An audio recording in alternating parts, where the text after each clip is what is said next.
चलिए अब हम देख लेते हैं नेक्स्ट क्वेश्चन। अवतल दर्पण में फोकस दूरी वक्रता त्रिज्या की आधी होती है सिद्ध करना है। अर्थात ऐसे भी आ सकता है स्मॉल एफ बराबर r/2 माने छोटका एफ है ये।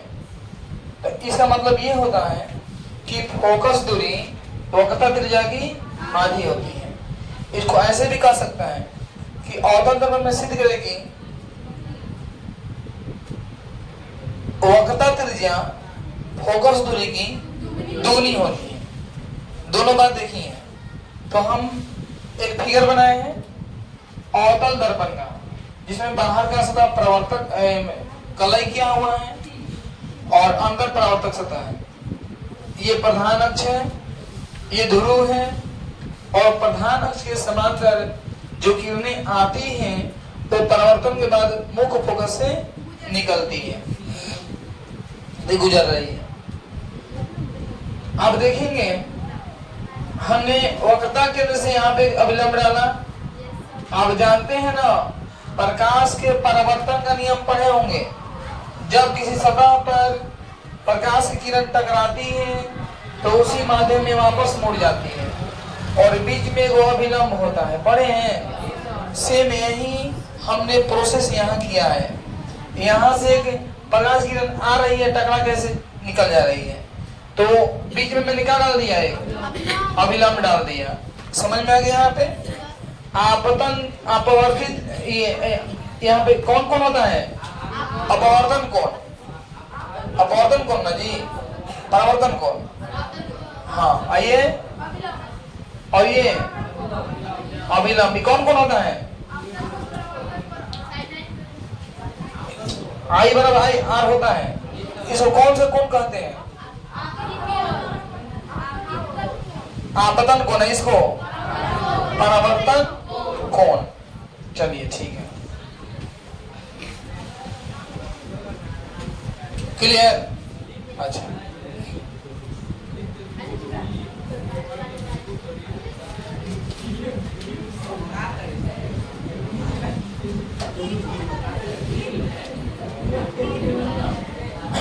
चलिए देखिए, तो आप जानते हैं कि जो आपतन कोण होता है ये परावर्तन कोण के बराबर होता है, I इक्वल टू R। बीच में अभिलंब है, पता है वो है ना आपको। अब समझिए, मान लिया एमिन एक अवतल दर्पण है, ए बी आपतित किरण है। ए बी क्या है, आपतित किरण।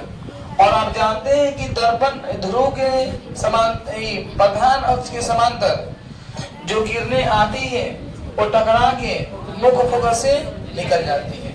तो ये लिखना हमारा जरूरी नहीं है। आपतित किरण परावर्तन के बाद मुख्य फोकस से गुजरती है, ये लिखना हमारा जरूरी नहीं है।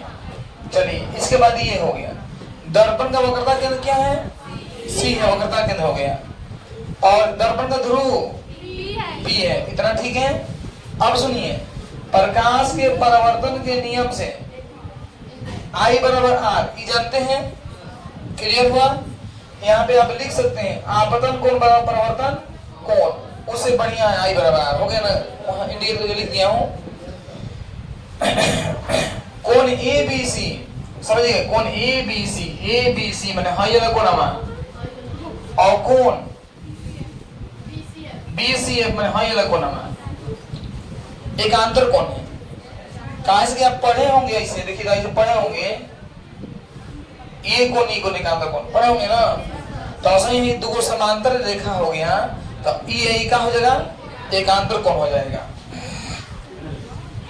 आगे बढ़ता हूं, तो जब ये एकांतर कोण हो गया तो देखिए हाई कोण इक्वल हो गया, और इस कोण के बराबर में हाई कोण है, मैंने ये कोण और ये कोण बराबर हो गया। ये बात बड़ा इंपॉर्टेंट है, आप लोग बतिया रहे हैं, बतिया लीजिए। हम आप लोगों के लिए बहुत बढ़िया बात बोल रहे हैं, बहुत अच्छा से समझा रहे हैं आप लोगों को। समझिए, देखिए इस कोण के बराबर ये कोण है, ई कोण के बराबर ये कोण है, एकांतर कोण। यानी कि हम त्रिभुज में अगर देखते हैं, त्रिभुज में, तो इस त्रिभुज में ये कोण बराबर है ना। तो किसी त्रिभुज में जो दो कोण बराबर होते हैं तो उनके सामने की भुजाएं भी बराबर होती हैं। तो इसके सामने ये भुजा है, इसके सामने ये भुजा है, तो त्रिभुज कैसा हो गई? समद्विबाहु त्रिभुज। दो को भुजा बराबर है तो समद्विबाहु त्रिभुज ही हो गया। तब देखिए त्रिभुज के बराबर कोण के सामने की भुजाएं भी बराबर होती है। अब तो हमारे पास प्राप्त हो गया, कौन त्रिभुज प्राप्त हो गया? समद्विबाहु त्रिभुज। समद्विबाहु त्रिभुज BCF में, BCF में CF बराबर BF, हाँ या ना? जितना बड़ा CF उतना ही बराबर BF। अब मान लेते हैं कि अगर है B P के बहुत ही करीब होता, मतलब यदि बिंदु B ध्रुव माने P के बहुत ही करीब होता तो जवन PF होता तो उन्हें BF होता। मैंने कह रहा है कि अगर है B P के बहुत करीब होता तो जवन PF होता वही वाला BF उसी के बराबर में ही तो BF होता, तो PF बराबर BF होता। कब? जब इस करीब में होता तब। तो इसके अनुसार मान करके हमने समीकरण 2 तैयार कर दिया। अब हम देखते हैं समीकरण 1 तरह समीकरण 2 से A में है BF, एहू में है BF, तो दोनों कट गया। A में से बच गया CF, A में से बच गया BF, समीकरण 3 ही हो गया। अब सुनिए, P से यहां तक को क्या बोलेंगे? PC।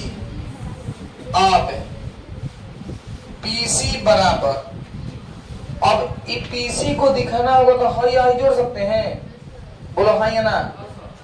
PC बराबर CF प्लस PF से, बोलो जोड़ सकते हैं कि नहीं, हाँ या ना? तो PC को देखिए PC बराबर CF बराबर PF, तो बाबू मेरे हाई PF बराबर PF प्लस CF ही ना है, PF प्लस CF। आप देख रहे हैं समीकरण 3 में कि CF के बदले में क्या लिखा है? PF लिखा है, माने जहां CF है वहां हम PF लिख सकते हैं ना, अर्थात जहां CF है वहां हम PF लिख सकते हैं और फिर प्लस PF ना। ये कहां से भाई? समीकरण 3 से हम ये उड़ा के लागे लिख दिए। अब आप जानते हैं कि ध्रुव से वक्रता केंद्र तक की दूरी को क्या बोलते हैं?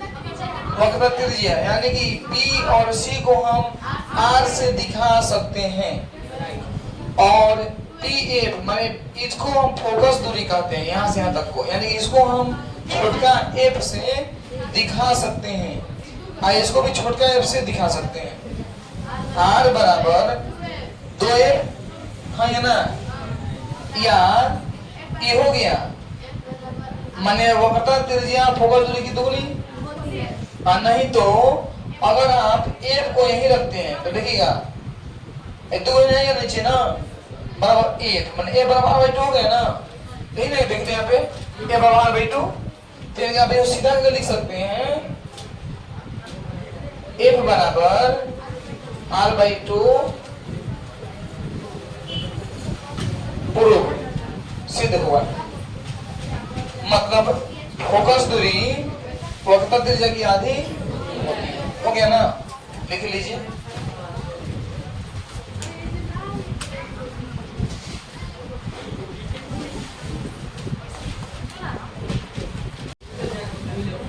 देखिए हम ये जो हमारे सामने जो प्रॉब्लम है, मतलब दर्पण सूत्र, अवतल दर्पण में सिद्ध करना है 1/v प्लस 1/u बराबर 1/f ना, दर्पण सूत्र। लेकिन इसके पहले एक बहुत ही प्यारा सा स्टोरी है, कहानी, जो कि आप सभी को बहुत इंटरेस्टेड लगेगा और इस कहानी से कुछ अच्छा सा सीखने के लिए मिलेगा। और ये कहानी आई थिंक हम लोग को बहुत मदद करेगा, बहुत मदद, सेल्फ मोटिवेट हो जाएंगे हम लोग, अंदर से मोटिवेट करेगा कहानी हम लोग को, हमारे नजरिया को पॉजिटिव वे में लेके जाएगा कहानी, ठीक है। तो कहानी का नाम है मुट्ठी भर मेढक। देखिए पेपर में दिया हुआ है, बहुत प्यारा सा स्टोरी है, मुट्ठी भर मेढक। स्टोरी का नाम क्या है? मुट्ठी भर मेढक। किसी गांव में मोहन नाम का एक किसान था। वह बड़ा मेहनत और ईमानदार था। लोग उसके अच्छे व्यवहार की प्रशंसा किया करते थे। एक शाम वह खेतों से लौट रहा था। रास्ते में उसने कुछ लोगों को बातें करते हुए सुना। वे उसकी बुराई कर रहे थे। बताइए, मोहन का लाइफ शांति से गुजर रहा था, उसकी प्रशंसा बहुत हो रही थी क्योंकि वह मेहनती लड़का था, ईमानदार था। लेकिन इत्तेफाक देखिए, वे जब रास्ते से गुजर रहा था, खेतों से आ रहा था, तो कुछ लोगों को बातें करते हुए सुना। वो लोग उसकी बुराई कर रहे थे। कोई उसे घमंडी कह रहा था तो कोई उसे ढोंगी। बहुत अच्छा कहानी है, समझिएगा आप लोग। कोई उसे घमंडी कह रहा था तो कोई उसे ढोंगी। मोहन ने अब तक केवल अपनी प्रशंसा सुनी थी। इस घटना का असर यह हुआ कि अब वह जब भी, इस घटना का असर ऐसा हो गया उसके माइंड में कि वो जब भी जहां कहीं भी कुछ लोगों को बातें करते हुए देखता था तो उसे लगता था कि वे उसकी बुराई कर रहे हैं। कोई तारीफ करता तो भी यही लगता कि कोई उसकी बुराई कर रहे हैं, कोई उसका मजाक उड़ा रहे हैं। मोहन को ऐसा लगता था। वह दुखी रहने लगा। मोहन दुखी रहने लगा। एक दिन उसने अपनी उदासी के कारण अपने मित्र को बताया। एक दिन मोहन अपने उदासी के कारण अपने बेस्ट फ्रेंड को बताया। उन दिनों गांव में एक महात्मा आए हुए थे। उसके बेस्ट फ्रेंड उसे वहां लेकर गया। महात्मा जी ने इस बात को सुना और समझ गए कि समस्या क्या है। महात्मा जी जो हैं, उनसे मोहन बोला अपना समस्या, उसका दोस्त बोला उसके बारे में। तो महात्मा जी बात को सुने और समझ गए कि समस्या क्या है। महात्मा जी ने कहा, पुत्र आज रात यहीं ठहरो। पुत्र आज रात तुम यहीं ठहरो। पुत्र आज रात तुम यहीं ठहरो। रात में आश्रम में जब सोने का समय हुआ तो अचानक ही मेढक टर टर बोलने लगे, यानी मेढक टर टराने लगे। मेढक की आवाज होती है टर टर, मेढक टटराने लगे। मोहन बोला, यहाँ इतना शोर क्यों? तो महात्मा जी बोले, पुत्र पीछे तालाब है, रात में वहां मेढक अपना राग अलापते रहते हैं। रात में मेढक अपना राग अलापने लगते हैं। मोहन बोला, ऐसे तो नींद नहीं आ सकती। तो महात्मा जी बोले, हाँ बेटा, हो सकता है तुम हमारी मदद करो, लीजिए। महात्मा जी बोले कि हाँ बेटा, नींद तो नहीं आएगी, हो सकता है तुम हमारी मदद करो। मोहन बोला, शोर सुनकर लगता है कि मेढकों की संख्या हजारों में होगी।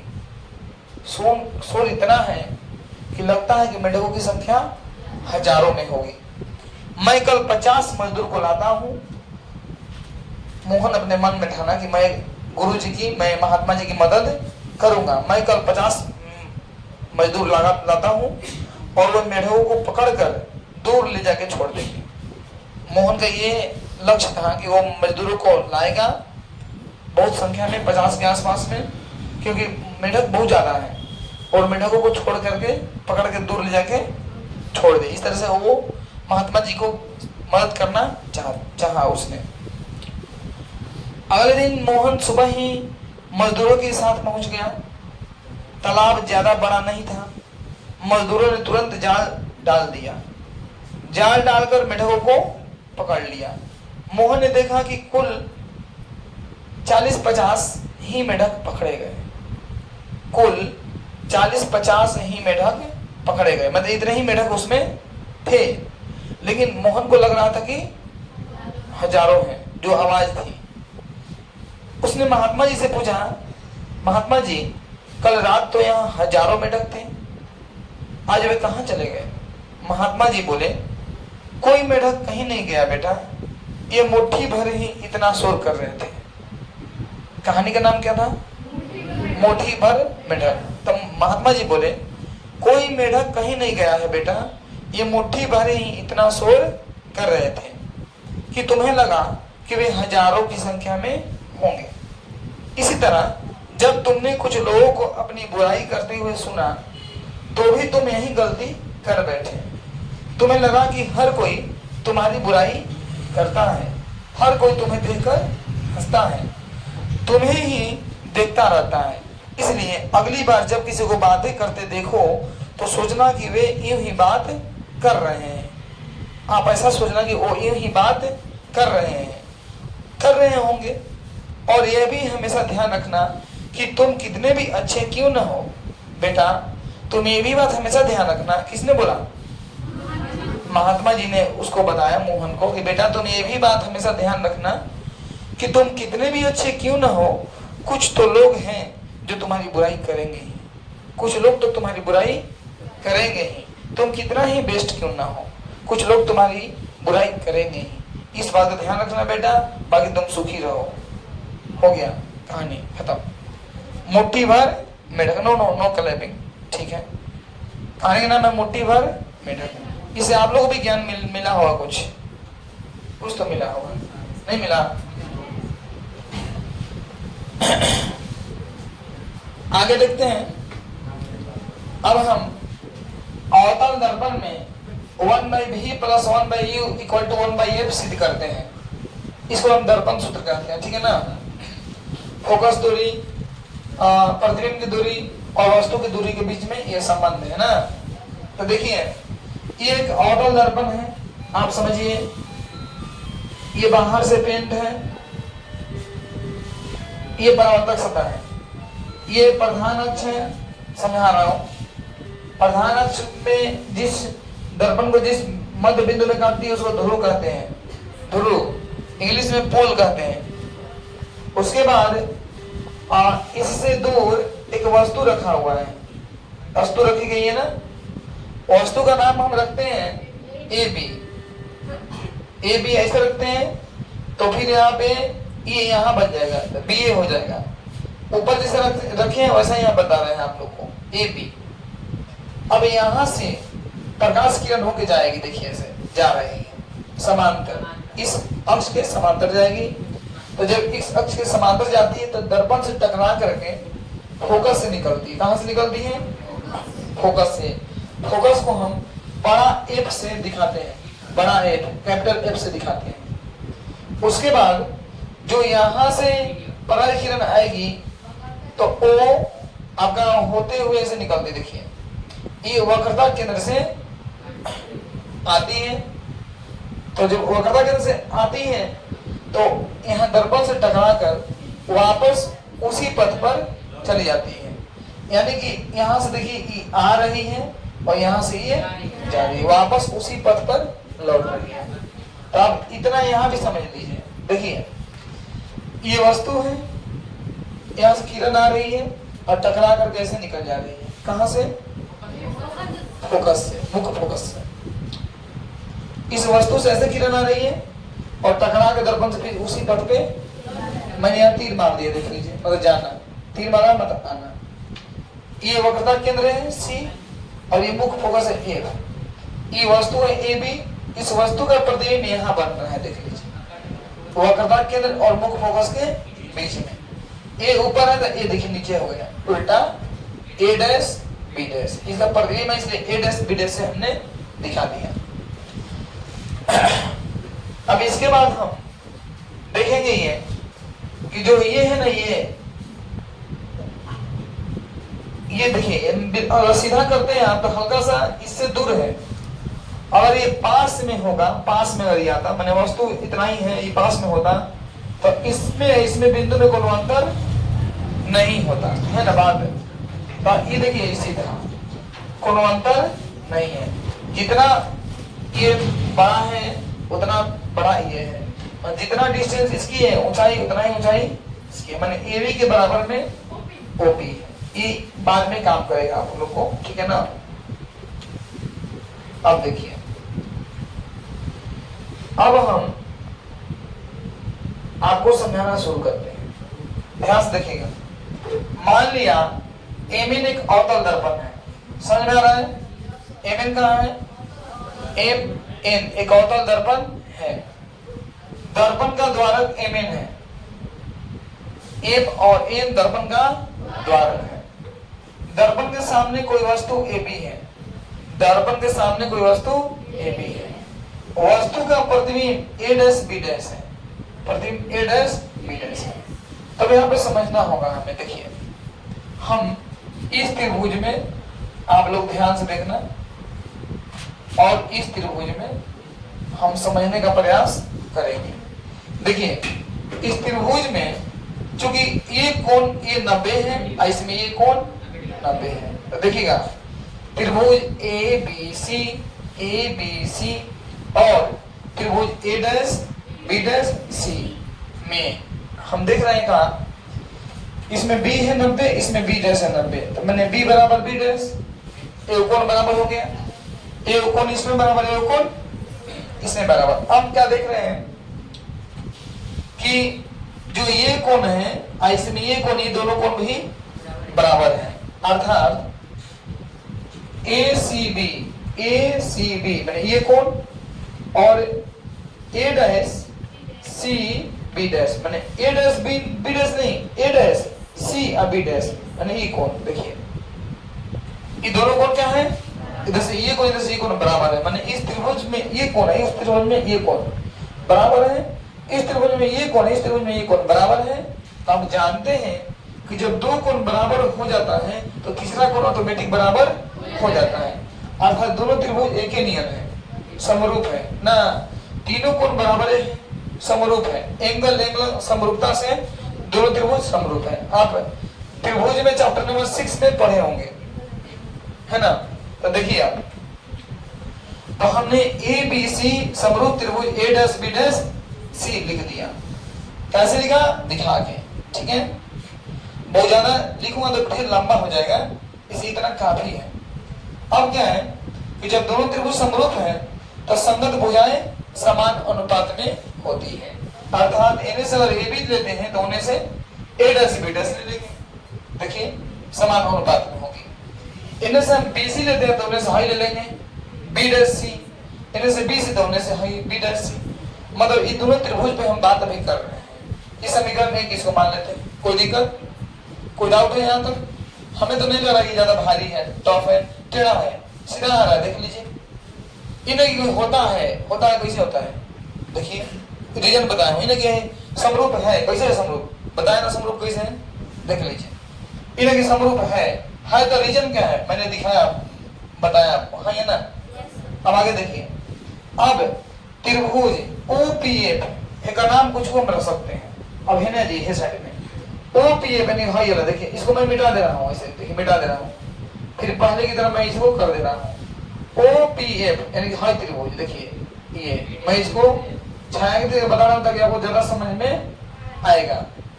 OPF और इसमें देख लीजिए त्रिभुज A dash B dash F में हम वही नियम, सेम वही नियम है। कैसे नियम वही? हमें यहाँ बोल के बताना है, फिर आगे बताएंगे।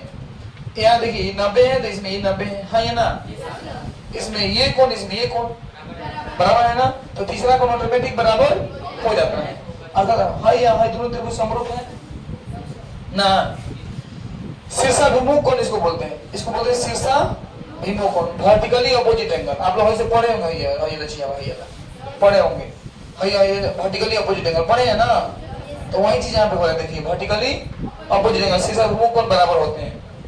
अब देखिए, अब यहाँ आते हैं OPF में, देखिएगा इन्हें से कोण P, इन्हें से कोण B डैश 90 है ना बराबर, इन्हें से PFO, देखिए PFO यानी हाई वाला कोण, इन्हें से A डैश F और B dash A dash F और B डैश यानी हाई कोण, दोनों कोण क्या है? बराबर है। जब दो कोण बराबर हो गया तो तीसरा कोण ऑटोमेटिक बराबर होता है, जानते हैं ना आप लोग। तो इसलिए दोनों त्रिभुज क्या है भाई? दो त्रिभुज क्या है? समरूप, दो त्रिभुज समरूप है। जब दो त्रिभुज समरूप है तो हम आगे बात करते हैं। जब दो त्रिभुज समरूप है तो देखिए संगत भुजाएं समान होगी, वो खाली बा पीछे रास्ता जाम बा। देखिएगा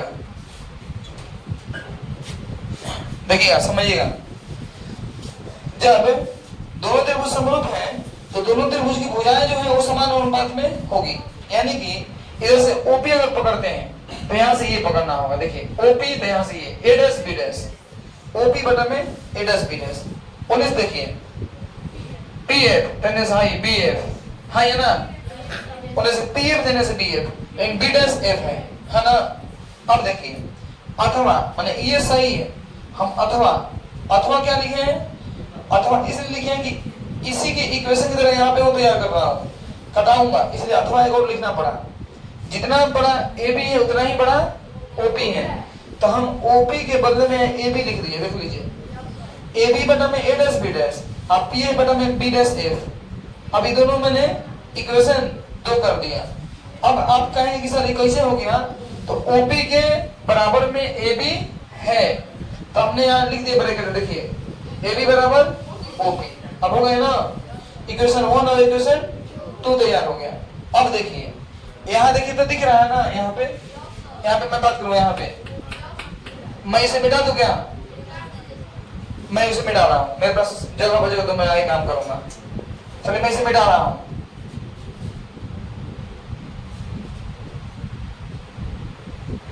देखिए आप समीकरण 1 तथा 2 से देखिएगा ए बी बटा में A dash B dash, A B बटा में ए डैश बी डैश दोनों में है ना, यानी कि गायब हो गए, कट गया, इनमें से ई बच गया। देख लीजिए बी सी बटा में बी डैश सी, इनमें से ई बच गया, पी ए बटा में बी डैश ए बच गया ना। मिटाओ मैं इसको, अब मिटा रहा हूं।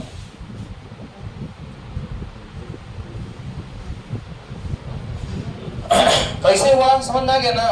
अब देखिए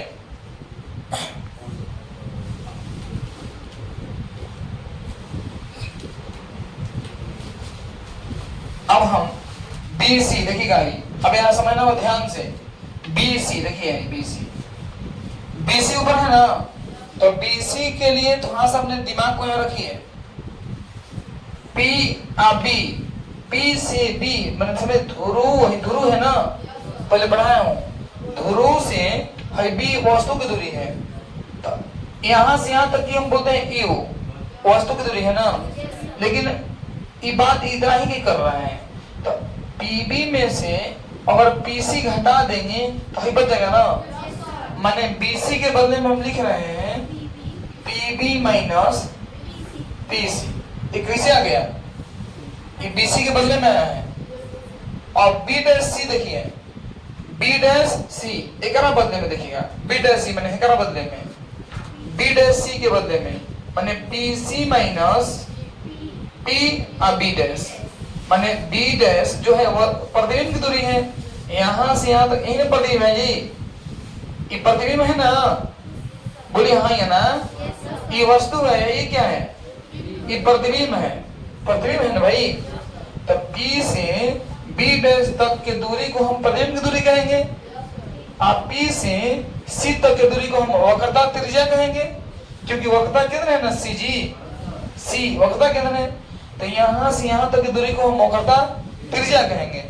यानी कि हमको इससे मतलब है, देखिए बी डैश सी से मतलब है, तो बी डैश सी के लिए हम P C minus P B dash करेंगे, मैंने इसके बदले में नहीं कर लिया। अब ये देख लीजिए पी एफ तो ठीक है, पी एफ चलिए पी एफ ठीक है, एफ बड़ा गया था देख लीजिए, नीचे देखिए B dash F, B dash F, तो बी डैश एफ के लिए पी से और बी डैश में से है घटाना पड़ेगा, माने P B dash minus P F. और भाई ये बहुत इंपॉर्टेंट है, अगर यहाँ पे तनिको दिमाग इन्हें न हुआ तो भूला जाएगा कैसे हुआ है, तनिको दिमाग इन्हें न हुआ तो भूला जाएगा कैसे हुआ है, कैसे हम कर दिए, तो इसलिए बार बार इसको देखना पड़ेगा आप लोग को। अब देखिए पी बी समझिए, पी बी यहाँ पे चिन्ह परिपाटी है वो बताना पड़ेगा। बताऊं? देखिए, हाई पढ़े होंगे पहले, बताया था आपको, ये बीच में जीरो होता है, हेने अलग प्लस कहते हैं ना जी, हेने इन्हें माइनस होता है, हेने माइनस, ऊपर जाएंगे ना ऊपर प्लस मिलता है और नीचे माइनस मिलता है ना जी, मैंने हेने माइनस है हेने प्लस है ना। अब देखो, जब भाई दर्पण है, इसे दर्पण बना हुआ है, इस दर्पण ऐसे बना हुआ है, तो जितना हेने चीज बा सब माइनस में होई, हाँ ये ना, हेने जितना चीज बा सब माइनस में होई, हाँ ये ना। चलिए माइनस में होई, समझ में आ गया? माइनस में होई, हेने जितना सब माइनस में होई। अब देखो हेने जाओ, देखा जाओ, पी बी, पी से बी तक के दूरी को हम वस्तु दूरी कहेंगे, हाँ ये ना। तो वस्तु के दूरी को हम कहाँ से दिखाते हैं? यू से, यू से दिखाते हैं। लेकिन हमने कहा है कि इससे इधर में सब माइनस में होगा, तो हमने पीबी के बदले में यू लिख दिया, लेकिन पहले क्या लगा दिया? माइनस लगा दिया। अब देखिए, माइनस माइनस लिख दिया, पी सी, पी और सी तक के दूरी को हम क्या कहेंगे? वक्रता त्रिज्या, उसको कहाँ से दिखाते हैं? आर से। तो लेकिन कहाँ में लिखेंगे इसको? माइनस में। कहाँ लिखेंगे? कैसे? हेने में, हेने है ना। अब नीचे आइए, पी सी, पी सी माने आर, आर के क्या करेंगे? Minus, very good, minus. P B dash, P और बी डैश, पी और बी डैश माने प्रतिबिंब की दूरी, कहाँ से दिखाते हैं? माइनस भी से। हाँ, माइनस पहले से है, माइनस भी अब आया, हाँ ये ना। बार बार देखिएगा इस चीज को, बहुत समझ में आएगा, क्लियर। हम बहुत समय ले रहे हैं ताकि वो बताएं बढ़िया से, जल्दी कुछ हो गई खत्म, समझिए। पीएफ, पीएफ मतलब फोकस दूरी, फोकस दूरी को हम छोटा एफ से दिखाते हैं, लेकिन पहले का लगाएंगे? माइनस। बोले है ना, इन्हें है तो सब माइनस में होगा। आप P B dash, P B dash माने प्रतिबिंब दूरी, तो माइनस भी है ना, माइनस भी, हाँ minus. P F, P F माने का, तो फिर माइनस है। अब ऐसे हम माइनस बार बार लिख रहे हैं कैसे? हम माइनस पहले ही से है, अब माइनस अब मैंने दिया है ना। आगे बढ़ो, चलिए देखिए आगे बढ़ता हूँ। Minus U plus R, minus R plus भी, minus F minus B plus F, हाँ ये ना। अब देखिए एक बात, अब सिद्ध किए होंगे पहले, सिद्ध किए होंगे पहले, हम बताए थे आपको कि वक्रता त्रिज्या जो होती है वो फोकस दूरी की दुगनी होती है। वक्रता त्रिज्या जो होती है आर, वो फोकस दूरी की दुगनी होती है, या फिर इसको दूसरे भाषा में कहा जाता है कि फोकस दूरी जो होती है वक्रता त्रिज्या की आधी होती है। तो ये दो महीने के गुणन में हो जाता है, तो ये ऐसे हो जाता है। तो कहा जाता है कि वक्रता त्रिज्या फोकस दूरी के दुगनी होती है, वक्रता त्रिज्या दुगनी होती है, अब फोकस दूरी आधी होती है। फोकस दूरी की दुगनी होती है, कहाँ? वक्रता त्रिज्या। अब फोकस दूरी एक और आधा होता है, हाँ ये ना। देखो आपका बाकी सर हाई क्या लाइन है यहाँ, हाई कहाँ की लाइन है, कहाँ कहाँ जरूरत पड़ेगा? तो सुनो, हम लोग को सिद्ध करना है 1/v 1/e 1/f माने वस्तु की दूरी, प्रतिबिंब की दूरी, फोकस दूरी, यही ना है इसमें। और मैंने इसी के संबंध को सिद्ध करना है, लेकिन ये में आ गया है, यू आया है, भी आया है, एफ है, तो ये ठीक है। लेकिन अलग से में घुस गया है आर, घुसा है ना। आर को ऐसा दिमाग लगाइए कि आर का हम चेंज कर दें, तो आर के बदले हम चेंज कर रहे हैं, क्या लिख दे रहे हैं? 2 तो हम लोग सीधा हुई, आर के बदले में हम लिख रहे हैं, देखिएगा प्लस आर को क्या लिख मांगो? 2 है ना, माइनस 2 प्लस भी एफ बटा में माइनस भी प्लस एफ। क्लियर? इंपॉर्टेंट है, ठीक है ना। हिंदी जगह है, देखिए तो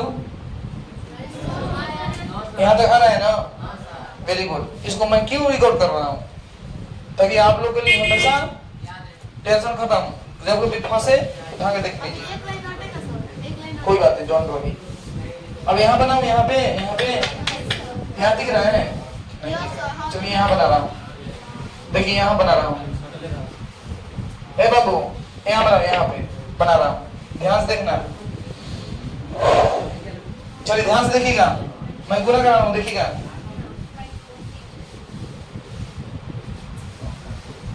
ये लड़के गुना कर रहा हूँ एक बार, देखो तीसरे जी गुना इंपॉर्टेंट है। -2a प्लस b गुना -1। ये मैथ भाई न्यूमेरिकल है, सिद्ध करना है। मैंने इसको होल्ड पे रखा था, क्यों? आराम से बताऊंगा आपको, इसे होल्ड पे रखा था। समय लूंगा तो आपको बेहतर तरीके से दे पाऊंगा।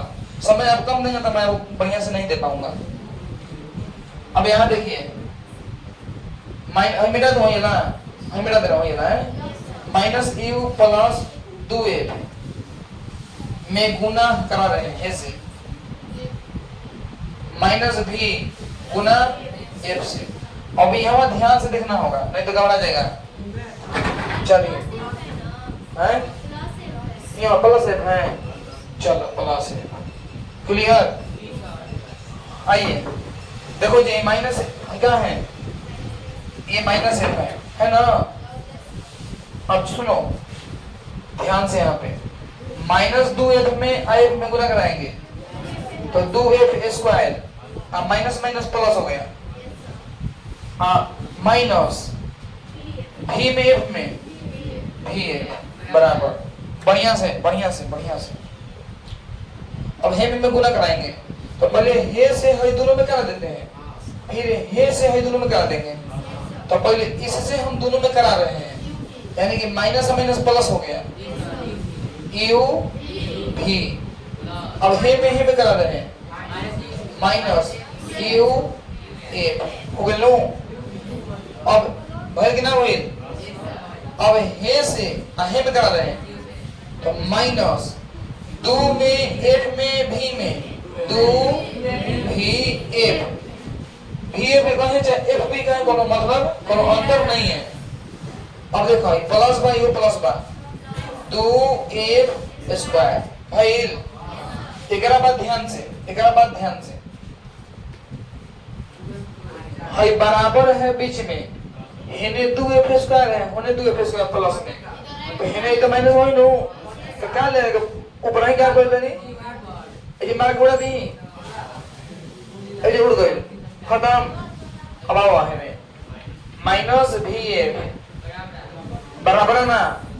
अब इनका समझ दिया, ये बात दिखाइए बा, तो बुलावा प्लस 2vf बराबर होने का बा u भी माइनस u। अभी बढ़िया से लिखेंगे तो ठीक, ना तो खेला गड़बड़। हाँ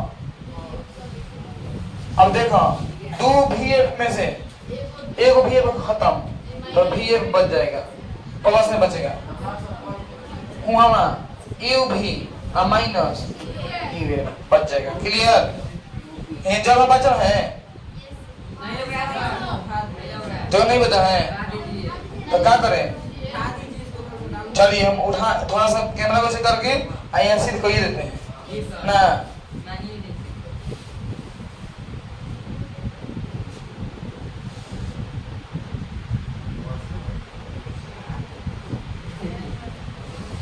अब देखिए हम लिखेंगे, अब दोनों तरफ UVF से भाग देने पर, देखिए VF बटा में UVF बराबर UV बटा में UVF माइनस UF बटा में UVF। अब देखिए F कट गया, V भी कट गया, कटाएंगे या तो गुजमुज हो जाएगा ना, तो इसे निकाल लीजिए आराम से। कहाँ कट करना है बार बार। F कट गया, V भी कट गया, 1/u यहाँ निकल गया बराबर, V भी कट गया, U कट गया, 1/f यहाँ निकल गया माइनस U कट गया, F कट गया, 1/v यहाँ निकल गया ना बराबर। अब देखो 1/u देखिए माइनस में भी है ना, मैंने बुला लिया प्लस 1/v बराबर 1/a। ये तो सीखना था, हम लिखेंगे यहाँ पे अंग्रेजी में प्रूव्ड और नहीं तो हिंदी में सत्यापित हुआ, जो मत वो लिख देंगे सत्यापित हुआ। ये दर्पण सूत्र सिद्ध हो गया ना। Thank you.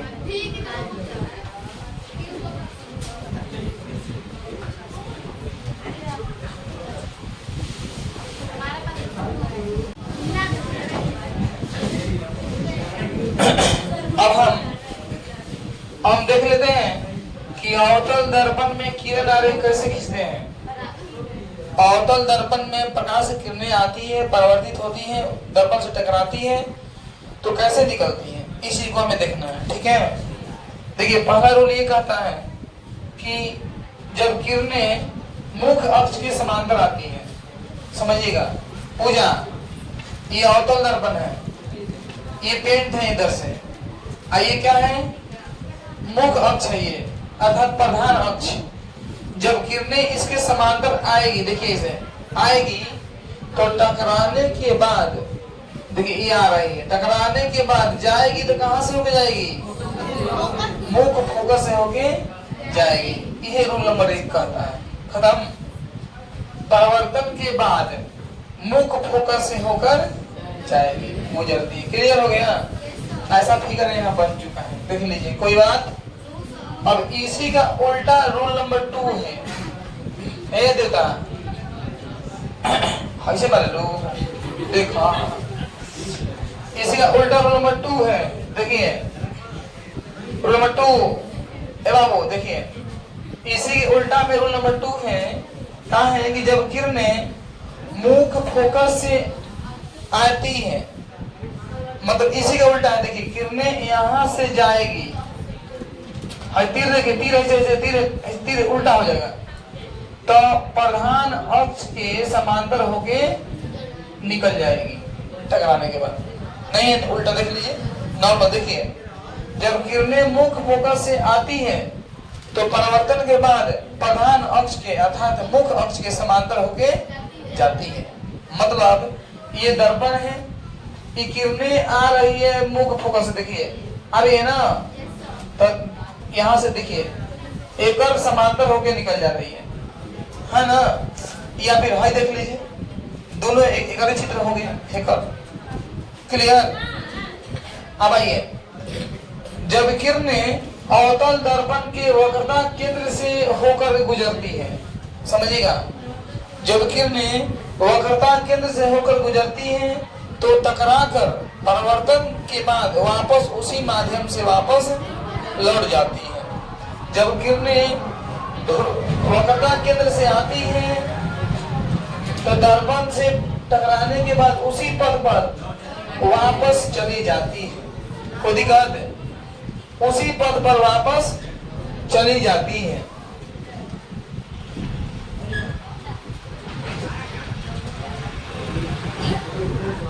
देखिए फिर से रूल नंबर 3 फिर देख लीजिए, जब किरणें अवतल दर्पण के वक्रता केंद्र से गुजरती हैं, वक्रता केंद्र से आ रही है ना, तो टकराने के बाद वापस उसी पथ पर लौट जाती है। ये रूल नंबर 3 है। कोई दिक्कत है? रूल नंबर 4 देखिए, जब किरणें ध्रुव पर आती है तो परावर्तन के नियमों का पालन करती है, अर्थात आपतन कोण बराबर परावर्तन कोण। कैसे समझिए, एक बार फिगर देखिए, ये मिटा रहा हूं, एलर के फिगर देखिएगा, फिगर एलर के देखो, ये क्या है, ये क्या है, प्रधान अक्ष, और किरणें कहाँ आती हैं, ध्रुव पर आती हैं, तो परावर्तन का नियम पालन कर देता है, ऐसे निकल जाती है। देखिए निकल गई, आई गई, हाई अभिलंब का काम कर देता है, आई बराबर आर, मैंने आप हाई आपतित किरण हो गया, परावर्तित किरण हो गया, आपतन कोण, परावर्तन कोण। मतलब क्लियर हुआ कि परावर्तन के नियमों का पालन करती है। कब? जब ध्रुव पे आती है तब। ये 4 रूल है, बहुत ही आसानी से मैं आपको दिया हूं, आराम से समझा के आप लोग इसे देख लें। आप लोग इसे लिख भी सकते हैं, ये आपतित किरण, ये परावर्तित किरण, ये आपतन कोण, ये परावर्तन कोण।